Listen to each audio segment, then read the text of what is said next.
तपाईँको जीवनमा डिस्ट्रक्टिभ पाएन अवस्था चर्चमा हुन जान्छ भने के हुन्छ? पास्टर भएन, एल्डरले कुनै के लामो बोले कि हामी त सर्ट एन्ड स्विट थियो, 45 मिनटभन्दा बेसी बोले, आजदेखि बोल्नु नदेऊ उसलाई, लामा आराधना गरे, आज त्यो झन्डा राखिदिउँ, अर्को पालि छोड्नु गर्नेलाई अगाडि बोलाउँ।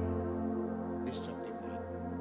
सुन्नुहोस् है, जीवन ल्याउने बुद्धि होइन, विनाशकारी बुद्धि आउँदैछ। अनि यो बुद्धिसँग चाहिँ मान्छेको के छ भने नि लडत त भइरहेछ। यस पृथ्वीमा नि अलौकिक कुरालाई देख्नु नसक्ने कुरा चाहिँ नि यो हो। अनि यसले चाहिँ मान्छेको जीवनलाई नि भार बनाइरहेको छ नि, यो भारले चाहिँ मान्छे खिचिराखेको छ।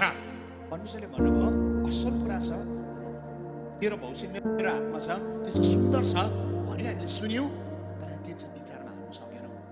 आज मेरो प्रियहरू, आज तपाईँले याद गर्नुपर्ने छ नि परमेश्वरको वचनको प्रतिज्ञा छ, हरेक जग्गामा याद गर्नुपर्छ। यदि बाइबल याद छ